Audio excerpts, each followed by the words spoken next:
السلام علیکم ویورز، ہر روز کی طرح آج بھی ہر بات ہر خبر رولنگ ایلیٹ سو کالڈ حکمرانوں کے منہ پہ تھپڑوں سے کم نہیں ہے. لیکن وہ کہتے ہیں نا کہ دو پہیاں کدھر گئیاں صدقہ میری پوشتدہ، ٹیٹوں کا یہی ہوتا ہے. تو جماعت اسلامی کا دھرنا آج چوتھے روز بھی جاری ہے، اور امیر جماعت جو ہیں حافظ نعیم الرحمان، وہ اپنے کارکنان کے ساتھ اس حکومت کے خلاف وہ ڈٹ کے کھڑے ہیں. عوام کو چاہیے اب ان کی خاطر نہ صحیح اپنی خاطر جتنا ہو سکے اس میں اپنا حصہ ڈالیں. امیر جماعت کا کہنا ہے کہ حکومت کسی خام خیالی میں نہ رہے، ہمارا دھرنا نمائشی اقدامات سے ختم ہو جائے گا، یہ نہیں ہونا. ہم عوام کو ریلیف دلوانے تک ڈٹے رہیں گے، مفہوم یہی ہے. اور اگر حکومت نے بجلی کے بلز، تنخواہ داروں کا انکم ٹیکس اور آئی پی پیز کا مسئلہ حل نہ کیا تو ملک بھر میں دھرنے ہوں گے. نتیجہ انارکی، افراتفری، جو پھر 26-25 کروڑ کی آبادی میں کام شروع ہو گیا تو پھر یہ سنبھالنا مشکل ہو جائے گا. یہ میں مختلف طریقوں سے، میں بھی یہ بات پہلے بھی کر چکا ہوں. اس وقت عوام کا پارا آسمان کو چھو رہا ہے. بہتر ہے کچھ کرو مرو، ریلیف دو، اس کے علاوہ کوئی حل نہیں. اور عوام بدترین پاکستان کی تاریخ میں ڈپریشن کا شکار ہیں آج. اور یاد رکھنا، ڈپریشن کا شکار آدمی کچھ بھی کر سکتا ہے، یہاں تک کہ خودکشی بھی کر سکتا ہے. ابھی زیادہ پرانی بات نہیں، جہانگیر ترین ہمارے جاننے والے ایک سیاستدان ہیں، ان کے سگے بھائی نے، کیا معاملہ تھا اس کا، کسی چیز کی کمی نہیں تھی، خوبصورت آدمی تھا، ینگ تھا. جہانگیر ترین نے بتایا کہ he was baby of the family, darling, everybody's darling, traveling کا شوقین. یہ وجہ کیا تھی خودکشی کی؟ ڈپریشن. یہ تو کھاتے پیتے لوگوں کو، عمرہ کو، نامور لوگوں کو، یہ کسی کو بھی یہ بیماری ہے. اور اس وقت قوم ڈپریشن کا شکار ہے. یہ میں سمجھانے کے لیے کہہ رہا ہوں جن کی کھوپڑیوں میں مغز نہیں ہے، گوبر ہے، گوبر. لیکن بہرحال ہمارا فرض ہے. اور یہ بھوک، ننگ، غربت، بے بسی، بے چارگی کے جو بادل ہیں یہ بہت گھنے ہوتے جا رہے ہیں. اور اگر یہ برس پڑے تو خدا جانے یہ کس کس کو بہا کے لے جائیں گے.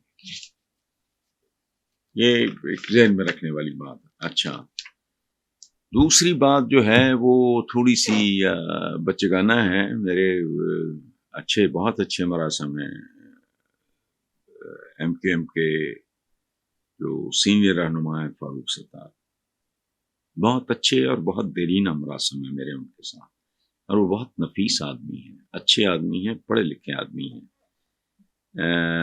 لیکن کل انہوں نے ایک عجیب و غریب سی بات کی ہے جو خاصی مذاق خیز ہے، بچگانہ ہے، میچور بات نہیں ہے. انہوں نے کہا ہے کہ ہمیں آصف زرداری، شہباز شریف، نواز شریف، فاروق ستار، نعیم الرحمان نہیں بلکہ بل گیٹس، ایلن مسک، فلانا فلانا چاہیے جو اس ملک میں حقیقی تبدیلی لا سکے. تو فاروق ستار صاحب، میں آپ کو ایک بات بتاؤں،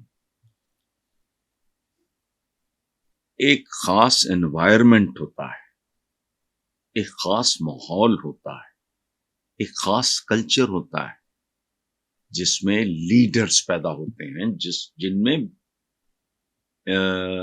بزنس لیڈرز بھی شامل ہیں. اس ملک میں تو دانشور پیدا نہیں ہو سکتا. یہ ذہنی اور فکری طور پہ کنگال لوگوں کا ملک ہے. یہاں قائد اعظم محمد علی جناح کے بعد کو بھٹو، یہ وہ ایک دو لیڈرز کے علاوہ تو بندہ ہی نہیں پیدا ہوا. چور چکار ڈکیت نالائق چھچورے ہوچے ڈنگ ٹپانے والے 76 سال میں، ورنہ ملک یہاں ہوتا؟ بتائیں کوئی سائنٹسٹ پیدا کیا آپ نے آج تک؟ فاروق ستار صاحب کس دنیا میں رہ رہے ہیں آپ؟ یہ جن لوگوں کی آپ نے بات کی ہے بیسیکلی یہ بھی بہت اہم ہوتے ہیں، لیکن ایک اور کلاس ہے لوگوں کی. کوئی موجد آپ نے پیدا کیا ہے آج تک؟ بتائیں. اچھے اتنے ہیں ہم، ایٹم بم بنا کے پھدکتے پھر رہے ہیں، اور ایٹم بم تو سیکنڈ ورلڈ وار میں پاکستان بننے سے پہلے، بہت پہلے بن چکا تھا، اور سیکنڈ ورلڈ وار میں استعمال بھی ہو چکا تھا. ان کی ایک نقل مار گئی فلانا. پاکستان میں گاڑی اگر بن جائے تو کون سی توپ ہے؟ پاکستان میں عالی دماغ آدمی پیدا نہیں ہو سکتا. مجھے اگر کوئی کہے کہ جی آپ ہمارے بڑے بزرگ ہیں فلانا، میں کہوں خبردار ہے، مجھے بزرگ نہ کہو، بوڑھا کہو. پاکستان میں بزرگ نہیں، بوڑھے ہوتے ہیں. بزرگ کہتے ہیں عالی شان کو. بزرگ فارسی کا لفظ ہے، اس کا مطلب یہ بوڑھا کھوسٹ نہیں ہوتا.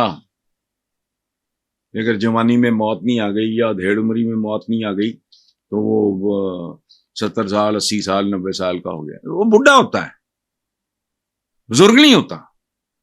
کوئی فیلڈ بتاؤ آپ نے کو بڑا آدمی پیدا کیا، بتائیں. آپ کہہ رہے ہیں کہ ہمیں آصف زرداری تو شہباز نواز تو یہ تو وہ یہ نہیں پیدا کرنے، تو ہمیں تو فلانے کیسے پیدا کرو گے؟ انوائرمنٹ ہی نہیں ہے. چوروں ڈکیتوں گھنڈ کپوں ٹھگوں کا یہ نظام ہے سارے کا سارا. پولیٹیکل ایلیٹ آپ کی گھٹیا ترین ہے، اس کو پتہ ہی کھ نہیں. خود غرض، ناک سے آگے دیکھ نہیں سکتے، ذاتی اقتدار، چمچے کڑچے. اب جتنے لوگ آہستہ آہستہ چھوڑ گئے ہیں نون لیگ کو، باقی بھی دیکھنا دیکھتے ہی دیکھتے چھوڑ جائیں گے. کیوں؟ کو کمٹمنٹ تھوڑی تھی. کمٹمنٹ اس شخص کے ساتھ ہوتی ہے جس کی اپنی کوئی کمٹمنٹ ہو. نواز شریف کو تو کمٹمنٹ کے سپیلنگ نہیں آتے ہوں گے. سو اس لیے پلیز اس طرح کی باتیں نہ کیا کریں، جو جن کو دیکھ کے میرے جیسا جو معمولی 5ویں 10ویں پاس ہیں وہ بیچارہ ویسے ہی پھڑک جائے تو اس کا بلڈ پریشر ہی ہائی ہو جائے. یہاں ہم نے بہن پیدا کرنی ہے، آپ نے کھیت سے باپ پیدا کرنا ہے. آپ نے تو بات سنے مدتیں ہو گئی، ناصر قاسمی صاحب یہ وہ، اور احمد ندیم قاسمی صاحب، منیر نیازی صاحب، اور یہ اس طرح کے چند لوگوں کے بعد آپ کے پاس آج بھی آپ کے پلے کیا ہے؟ کوئی نیا شعر آیا؟ اگر ظفر اقبال صاحب ہیں یا افتخار عارف ہیں تو یہ پرانی لوٹ کی نشانی ہے. کوئی بتائیں، کوئی شکیب جلالی آیا ہو، کوئی عدیم ہاشمی آیا ہو؟ سوال ہی نہیں پیدا ہوتا. یہ معاشرہ دن بدن سکڑتے سکڑتے وہاں پہنچ گیا ہے جہاں صرف جنگلی جھاڑیاں پرورش پا سکتی ہیں، شجر سایہ دار اس نظام میں پیدا نہیں ہو سکتے. چلیں